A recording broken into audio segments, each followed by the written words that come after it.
Assalamualaikum warahmatullahi wabarakatuh. Selamat pagi, siang, sore, dan malam. Shalom, Om Swastiastu, Namo Buddhaya, salam kebajikan, salam sehat untuk kita semua. Jumpa lagi kita bareng saya Ahmad Rosyad Alatha dan juga teman-teman dari PKRS Rumah Sakit Daerah Haji Muhammad Parikesit Tenggarong dalam acara Ngape Sehat bareng salah satu pemateri kita dari ahli gizi dengan Kak siapa? Boleh diperkenalkan Kak?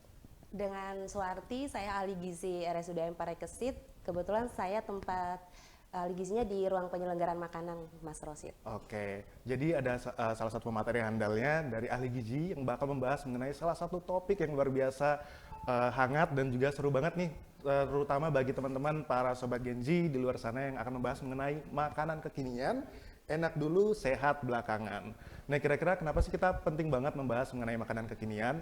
Kalau misalnya kita kembali ke era dahulu sebelum zaman kita mengenal mengenai kesehatan secara dengan teknologi seperti sekarang, adanya vaksinasi dan lain sebagainya, penyakit-penyakit menular itu sangat mudah untuk menjangkit siapapun dari kita. Nah, dengan adanya teknologi yang sekarang, higienitas yang bagus, penyakit-penyakit menular itu mengalami penurunan.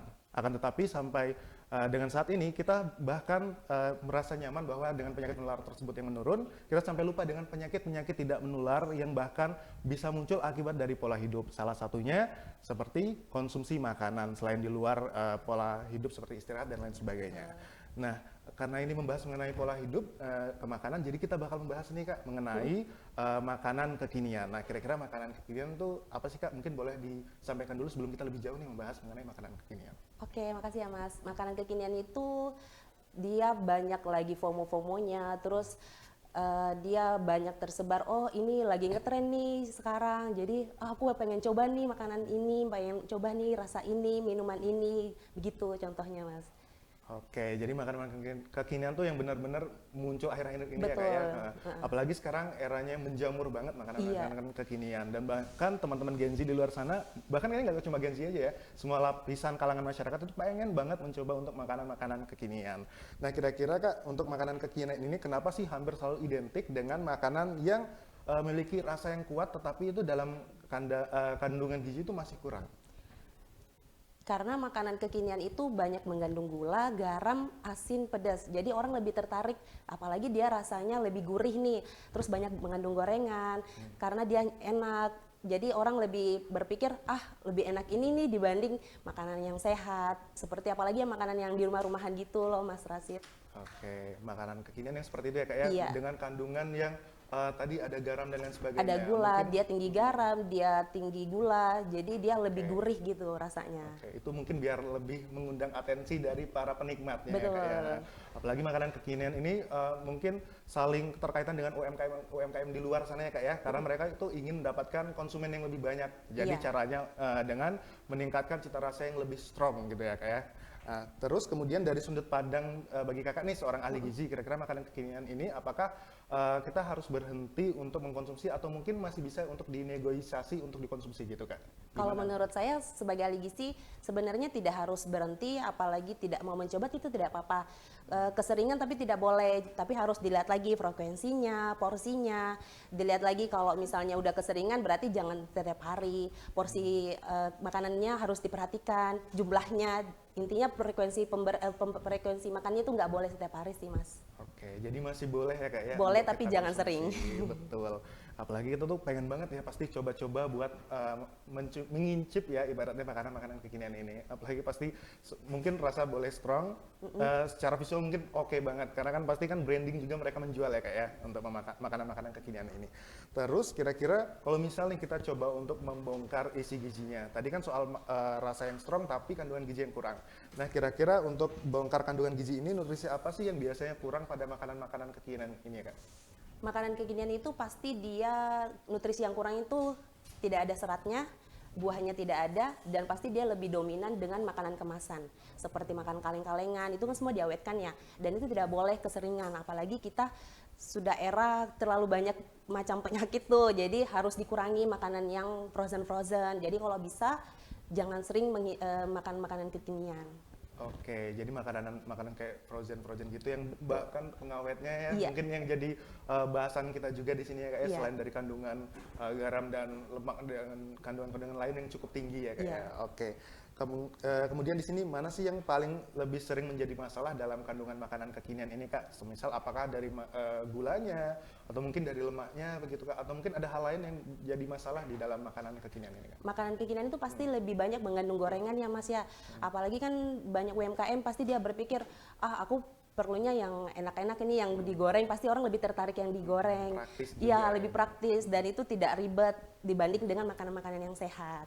Oke, jadi secara pengolahan mereka tuh gampang, Iya. kemudian penjualannya juga nyaman, Betul. jadi ya untungnya juga besar ya. Iya. Tapi itu menjadi momok juga buat para muda-mudi di luar sana yang mengkonsumsi terus-menerus untuk makanan kekinian. Apalagi sekarang tuh zamannya jajan tuh nyaman banget nih buat diakses di mana-mana nih. Iya. Bisa lewat beberapa fasilitas-fasilitas dari gawai, kita pesan antar juga bisa dan lain sebagainya. Itu juga mempermudah kita untuk pesan makanan kekinian. Betul. Oke. Kemudian nih Mbak, kira-kira dari makanan kekinian, kita pasti tentunya mengenal juga minuman kekinian. Nah, kira-kira Mbak, dari makanan kekinian dan juga minuman kekinian ini, mana sih yang lebih memberikan dampak dan juga efek buruk bagi tubuh gitu Pak? Sebenarnya kalau mau dilihat itu lebih banyak dampaknya itu minuman kekinian karena dia kan tidak ada rasa kenyang. Apalagi kalau kita minum bareng es teh pasti minum terus tuh. Betul. Jadi dia tidak kenyang. Jadi haus. Apalagi kalau gula lebih banyak numpuk di tubuh pasti lebih berbahaya. Jadi lebih berbahaya semuanya minuman kekinian. Oke, jadi karena biasanya kalau minuman kekinian tuh kayak pernah ya saya melihat tuh di beberapa media sosial tuh mengenai minuman-minuman ya Iya. contohnya. Satu botol itu bahkan bisa sampai beberapa sendok teh gula ya. Iya. Mbak, ya. Itu salah satu bentuk bahwa minuman kekinian juga kadar glukosanya juga tinggi. Betul, kadar gulanya dia lebih tinggi. Oke, natriumnya mungkin gimana? Natriumnya juga pasti lebih tinggi juga kan, jadi harus dihindari, jangan terlalu sering. Oke, jadi minuman-minuman yang mungkin terlihat mewah dan terlihat nikmat ya untuk dirasakan dari segi visual dan juga rasa ternyata mengandung beberapa momok-momok yang menakutkan jika dikonsumsi secara terus-menerus.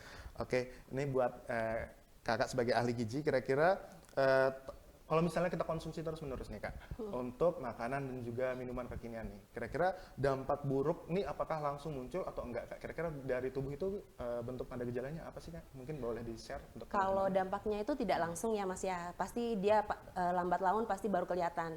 Jadi nampaknya itu dia awal dulu tuh gulanya numpuk dulu, tapi kalau dia keseringan, jadi kesehatannya lebih terganggu nanti pada saat sudah tua. Oke, jadi kalau misal kita simpulkan apa yang kita konsumsi itu akan kita tuai nanti di akhir gitu Betul. ya Mbak ya. Karena kalau misal kita lihat makanan-makanan ini mungkin nikmat itu yang membuat kita ingin makan terus, tergugah terus, konsumsi terus-terusan sampai pada akhirnya menumpuk. Kayak misalnya gula tadi bisa menumpuk di dalam kadar glukosa darah kita dan juga bisa memperberat kerja daripada fungsi-fungsi metabolisme juga ya Kak ya. Oke. Terus di sini Kak kira-kira apakah ini efeknya bisa ada yang langsung gitu nggak? Atau kira-kira apakah harus semuanya itu pelan-pelan? Karena kan kalau misalnya kita melihat beberapa kasus-kasus itu kan ada nih anak-anak muda yang usia-usia muda ini sudah kena beberapa penyakit-penyakit tidak menular seperti diabetes dan lain sebagainya. Kak. Mungkin dari ahli gizi gimana pandangannya? Pasti kan dia mungkin dari sekolah itu kan udah sering tuh minum-minuman yang manis-manis. Jadi dia makanya sekarang tuh lebih banyak anak remaja biasanya yang terkena DM padahal usianya masih muda. Karena itu dia sering mengkonsumsi manis-manis. Apalagi di sekolah kan tidak terlihat tuh dari orang tuanya tidak ada. Lepas Dan tangan betul. ya, karena kan di luar pengawasan orang tua. Iya, jadi itu takutnya kalau keseringan nanti dia jadinya numpuk gulanya. Oke. Karena gulanya menumpuk tadi, itu kan karena masa lalu ya, dari masa lalu ibaratnya dia terakumulasi gitu ya kak ya. Nah tapi anak-anak sejauh ini tuh masih ngerasa aman-aman aja nih kak setelah mengonsumsi makanan-makanan bahkan sampai usia-usia 20-an mereka tuh masih merasa aman-aman aja, tidak ada tanda gejala dan lain sebagainya. Kira-kira untuk hal-hal tersebut dari ahli gizi ada yang mau disampaikan nggak Kak? Biar anak-anak ini bisa aware terhadap kesehatan mereka gitu. Nah itu karena dia selalu berpikir saya masih muda nih, nggak apa-apa tuh minum-minuman kekinian, makan-makan kekinian. Padahal dia nggak sadar itu sebenarnya gulanya udah mulai menumpuk. Jadi kalau bisa dihindari, diusahakan makan-makan yang sehat. Ada sayur, ada buah, ada protein. Protein itu contohnya lauk hewani, lauk nabati. Jadi lauk nabati itu tempe tahu, kalau proteinnya ada ikan, ada telur, dan makanan pokok, makanan utama bisa nasi. Kalau misalnya lagi bosan makan nasi nih bisa diganti tuh dengan roti tawar atau dengan kentang rebus dibarengi dengan ikan atau telur atau sayur. Jadi diusahakan tuh harus ada sayur, ada buah setiap kali makan. Oke, jadi harus tetap seimbang ya kak ya. Betul. Walaupun kita makannya di luar, walaupun itu sebatas sekedar cemilan-cemilan, tapi tetap harus seimbang. Karena Iya. kan ada keterkaitan satu sama lain nih untuk Betul. makanan-makanan tersebut ya kak ya. Iya. Oke, kemudian di sini dari merasa yang aman-aman tadi, kira-kira apakah ada hal yang berpengaruh kalau misalnya pola makan juga berantakan nih kak, selain dari makanan-makanan kekinian terhadap kesehatan tubuh? Menurut ahli gizi gimana? Pola makannya pasti berpengaruh ya, apalagi kalau misalnya dia sudah makan kekinian nih. Makanan kekinian kan pasti banyak manisnya ya Mas ya. Otomatis kan dia udah kenyang nih, berarti dia takutnya dia melewatkan makan siang, terus nanti minum kekinian lagi, dia melewatkan makan sore lagi. Jadi tidak ada nutrisi yang lain, hanya makanan kekinian aja. Dia tanpa sadar dia udah makan banyak tapi tidak kenyang. Oke, jadi karena konsumsi yang banyak tadi sampai melewatkan makanan yang utama gitu Iya, ya Kak ya. betul. Padahal ibaratnya makanan utama ini yang justru gizinya yang lebih lengkap, lebih kompleks. Tapi ternyata karena keburu nih makan cemil-cemilan dan lain sebagainya, merasa kenyang jadi terlewatkan nih masa-masa Iya. untuk mengonsumsi makanan utama seperti makanan-makanan yang sehat. Oke. Selanjutnya nih Kak, kira-kira lebih bahaya mana nih kalau misalnya tadi kan kita pengen banget nih jajan. Sering-sering banget jajan tapi itu sedikit aja, ibaratnya kayak ya Pak, kita sering nih tiap hari tapi itu ya seperlunya aja gitu, atau dengan mereka yang nggak pernah jajan tapi sekali jajan tuh langsung seabrek gitu loh Kak, dengan makanan-makanan kekinian. Kira-kira bahaya yang mana sih Kak? Sebenarnya keduanya itu sama-sama, tapi kalau misalnya dia yang keseringan itu lebih bahaya karena kan hampir tiap hari tuh dia konsumsi dibanding makanan yang dia makannya tidak langsung banyak tapi seabrek. Jadi harus dilihat lagi frekuensinya, porsinya harus dibatasi, jangan terlalu banyak makannya. Oke, jadi ibaratnya itu kayak bom waktu ya kalau makanan yang sering sedikit tadi ya, tapi sering dengan yang langsung seabrek. Ya, walaupun sama-sama keduanya itu akan menimbulkan beberapa hal-hal yang sifatnya negatif terhadap tubuh. Karena kan ibaratnya itu nggak harus dikonsumsi berlebihan ya kak ya. Iya. Nah, tapi karena terus-menerus, walaupun dia sedikit, tapi akumulasi tubuh untuk mengeluarkannya itu agak sedikit terhalang, mungkin entah karena metabolismenya dan lain sebagainya. Oke, selanjutnya nih Kak, dari makanan yang bagus nih, makan karena lapar atau makan karena FOMO nih Kak? Makan Pengaruhnya terhadap pola makan. pengaruhnya terhadap pola makan karena FOMO itu sebenarnya tidak bagus ya, apalagi kan kita mengikuti ya tren sekarang. Aku pengen cobain nih yang ini, aku harus makan yang ini, itu harusnya kan nggak boleh ya.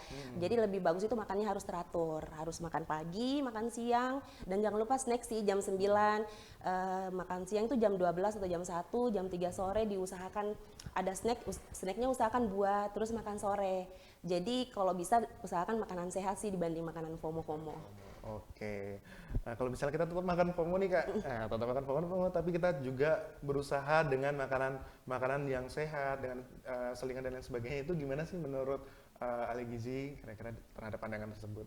Sebenarnya boleh aja sih, tapi itu lagi kembali ke jangan terlalu banyak, porsinya harus dilihat frekuensinya, jangan keseringan. Nggak apa-apa sebenarnya, cuman harus diperhatikan lagi. Oke, karena kandungannya tetap menumpuk ya kayak di Betul. tubuh pelan-pelan. Karena apa yang kita bangun dari sekarang itu yang akan kita tuai nanti pada usia tua, benar. Karena bakal jadi bom waktu juga buat kita di usia tua. Apakah tetap sehat seperti kita saat ini atau mungkin sakit dengan penyakit-penyakit tidak menular tadi yang bisa muncul akibat dari makanan-makanan yang tidak terkontrol gitu ya Kak. Kemudian untuk jam makan nih Kak, nah kita mungkin sibuk ya, apalagi anak-anak muda zaman sekarang itu mereka tuh kayak fokus untuk mengembangkan diri dan lain sebagainya, ikut kegiatan luar dan yang pokoknya padat-padat banget kegiatannya, bahkan sampai lupa waktu, atau mungkin mereka lagi refreshing dan lain sebagainya sampai lupa waktu untuk makan. Kira-kira nih Kak, menurut ahli gizi untuk hal tersebut, apakah hal ini akan mempengaruhi terhadap kebutuhan gizi walaupun makanannya itu tetap makan makanan yang sehat, tapi itu tidak ibaratnya tidak sesuai dengan waktunya gitu Kak, tidak sesuai dengan jadwal makan yang ditentukan oleh ahli gizi. Kalau bisa diusahakan sesuai waktu makan ya Mas. Misalnya kan sebelum sekolah sarapan dulu, habis itu kalau bisa bawa bekal dari rumah kan. Jadi biarpun dia banyak aktivitas tapi dia ada bekal. Jadi dia nggak usah pesan makanan yang lain, makanan kekinian, minuman kekinian. Jadi kalau bisa diusahakan minum air putih juga. Jadi bawa bekal dari rumah, jam makannya harus disesuaikan. Oke, jadi mau bagaimanapun itu kita makan sehat, mungkin sudah nggak makan makanan kekinian, tapi tetap mengontrol untuk jadwal pola makan. Iya, Karena tadi ada keterkaitannya juga mengenai fungsi dari tubuh juga ya Kak ya. Ibaratnya kalau misalnya nih kita nggak sarapan ketika sebelum bekerja, sebelum sekolah, itu justru kita merasa lemes gitu ya Kak Iya, ya. betul. Jadi kita butuh banget tuh sarapan untuk kebutuhan nutrisi kita selama menjalani aktivitas sehari penuh. Betul. kemudian nih Kak, untuk tips nih dari teman-teman ahli gizi mengenai kalau misalnya kita pengen banget nih buat jajan kekinian, aturan sederhananya yang boleh dipegang nih Kak, kira-kira apa sih yang membuat kita masih boleh nih untuk makan makanan kekinian? Aturan sederhananya harus dilihat lagi frekuensi sama porsinya. Tidak boleh banyak dan tidak boleh berlebih. Jadi lihat lagi, oh porsinya misalnya berapa porsi kan, harus dilihat lagi, oh ini sepotong aja. Setidaknya dia harus merasain lah. Jadi tidak penasaran juga gitu. Dan itu lagi kembali tidak boleh terlalu banyak porsinya. Berarti boleh nih kalau misalnya kita minta jajan-jajanan teman-teman di luar sana biar mereka tuh nggak mengonsumsi terlalu banyak makanan-makanan kekinian. Iya. Tapi tetap untuk ditahan ya Kak ya, Iya, untuk betul. konsumsi makanan-makanan kekinian ini biar tidak terlalu berlebihan. Oke Kak, kemudian gimana cara untuk mengatur porsi biar tetap puas tanpa ngerasa bersalah nih setelah kita mengonsumsi makanan-makanan kekinian? Kalau bisa porsinya diatur frekuensinya, terus diusahakan ada piring kecil, ya itu terus dirasain setiap suapan itu dinikmatin, jadi jangan terlalu berlebihan, jadi kita bisa tidak merasa bersalah dengan tubuh kita. Oke, tadi kita membahas secara luas mengenai makanan kekinian dan juga makanan sehat nih ya Kak ya. Kira-kira dari kedua ini, apakah bisa nih digabung dan dibuat ibaratnya kayak kita ini mengkolaborasikan antara makanan kekinian dan juga makanan yang memang mengandung gizi yang utuh gitu Kak. Kira-kira bisa nggak dicampur nih Kak? Oh bisa, jadi kalau misalnya nih beli minuman kekinian, diusahakan yang ada topping buahnya, jadi bukan topping whipped cream gitu kan. Iya, Jadi betul. diusahakan ada topping buahnya, tapi kalau misalnya pengen makan kekinian, diusahakan kalau misalnya pengen gorengan tuh nggak apa-apa. Jadi harus ada sayurnya, harus ada proteinnya, harus ada telurnya kan, jadi barengan, jadi ada sehatnya juga didapat. Oke, ibaratnya dia bakal ngeboost kolesterol naik, tapi dengan sayur-sayuran dan lain sebagainya Betul. itu juga menyeimbangkan ya Kak. Jadi Iya. itu enggak, ibaratnya tubuh ini ada kesempatannya juga buat memulihkan gitu setelah makan makanan yang kita campur-campur tadi. Oke, dari makanan-makanan kekinian ini banyak banget nih bahasan topik untuk teman-teman di luar sana yang bisa diserap lebih jauh mengenai makanan kekinian. Apakah kita bisa mengkonsumsi terus-menerus ataupun kita bisa memberikan atau menjadikan selingan selama kita mengkonsumsi makanan-makanan dengan kandungan gizi yang utuh. Oke Kak, kemudian untuk edukasi ringannya ini, kira-kira apakah ada kebiasaan kecil yang paling gampang dilakukan untuk anak muda untuk memperbaiki pola makan? Karena kita ketahui sendiri bahwa pola makan tadi yang kita bahas, mereka kegiatannya aktif atau mungkin bahkan sampai lupa makan, lupa sarapan, bahkan sarapan sampai jam 4 dan lain sebagainya. Kira-kira ada nggak tips dan hal lainnya untuk memperbaiki pola makan itu untuk anak-anak muda di luar sana? Kalau untuk anak muda diusahakan setiap makan harus ada sayur dan buah. Diusahakan juga harus ada hewani, karena kan kebiasaan tuh nasi sama lauk hewani tuh. Lauk hewani contohnya ikan atau telur, dan dia pasti, apalagi anak sekarang tuh jarang tuh yang makan sayur kan. Diusahakan sekarang harus ada sayur dan buah. Oke, jadi lengkap ya ibaratnya ada Ya. hewani dan protein hewani dan juga Nabati, nabatinya, betul. Tapi kok kalau misalnya nih, kan ada nih beberapa makanan-makanan kaleng yang di dalam itu kayak ada ikannya atau mungkin makanan kaleng yang dia tuh buah-buahan awet-awetan. Kira-kira menurut kakak ini kan juga dari hewani dan juga nabati nih kak. Bagus nggak sih kak? Karena ini kan bagian dari makanan kekinian ya. Oh, kira-kira bagaimana nih kak untuk pandangan ahli gizi? Namanya kan diawetkan ya, apalagi kan kalengan kan, misalnya ikan diawetkan itu kan pasti ada sesuatu lah. Jadi itu kan namanya diawetkan, dia tidak segar. Jadi diusahakan harus bahan makanannya itu semuanya segar. Harus segar ya kak, Iya. karena keterkaitannya dengan bahan pengawet ya. Iya. Tapi nih kalau misalnya di luar sana beberapa makanan-makanan itu mungkin nggak diawetkan nih kak, karena kan beberapa UMKM mungkin mereka membuatnya secara fresh, langsung bisa dimakan saat itu juga. Mungkin kan kalau pakai pengawet mungkin kayaknya agak minimalis gitu ya kak ya. Tapi untuk kadar mungkin lebih asin dan lain sebagainya itu bagaimana kak menurut pandangan ahli gizi? Dilihat lagi metode pemasakannya, pasti kan lebih banyak yang digoreng tuh ya, masih di luar kan. Jadi orang lebih tergiur yang digoreng dibanding yang sering dikukus, ditumis. Nah, sedangkan kita kan nggak boleh sering makan yang gorengan, nggak boleh sering makan yang dibakar-bakar juga sebenarnya nggak boleh. Apalagi kan sekarang lagi ngetren tuh banyak tuh yang dibakar, digoreng, itu paling sering sih. Iya, karena secara visual juga lebih Menarik, mantap ya, lebih betul. menarik. Kalau misalnya kita bandingkan dengan makanan-makanan yang direbus, Iya. itu kayak secara dari warna itu kayak kurang menggugah juga ya Betul. kayak perasaan. Nah, jadi itu karena bagian dari visual itu juga mengundang untuk daya tarik kita untuk mencoba makanan Iya. tersebut. Oke, kemudian di sini Kak untuk kombinasi tadi kita membahas mengenai kombinasi dan lain sebagainya. Nah, kira-kira di sini ada edukasi yang ringan lain seperti misalnya eh, perubahan yang realistis yang disarankan oleh ahli gizi nih Kak. Tapi sebelum Kakak menjawab itu, kita rehat dulu untuk pariwara yang berikut ini. Tetap bersama kami di studio Rumah Sakit Umum Daerah Haji Muhammad Parikesit Tenggarong.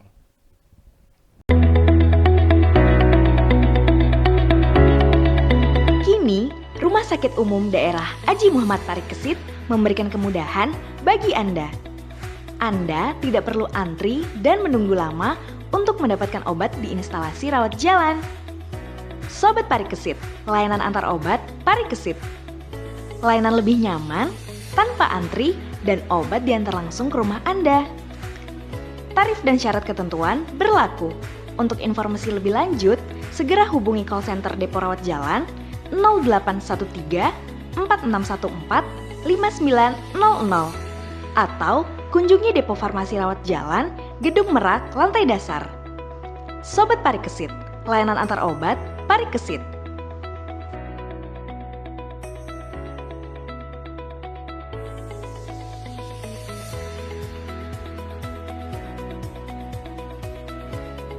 Assalamualaikum warahmatullahi wabarakatuh. Jumpa lagi kita di Ngape Sehat yang membahas mengenai dari makanan kekinian, nikmat sekarang, sakit kemudian. Oke, di sini kita akan membahas tadi pertanyaan yang terakhir nih Kak untuk Kakak mengenai kalau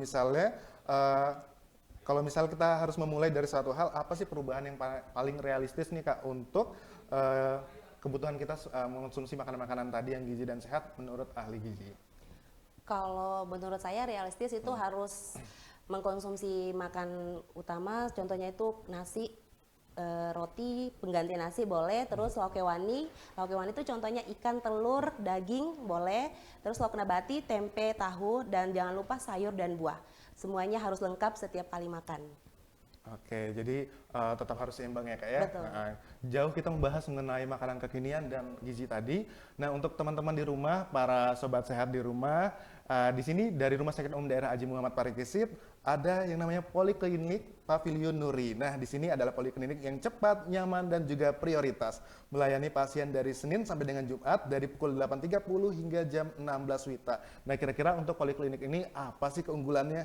Nah, buat teman-teman perlu diketahui bahwa keunggulannya yang pertama yaitu dokter spesialis dan juga subspesialis berpengalaman.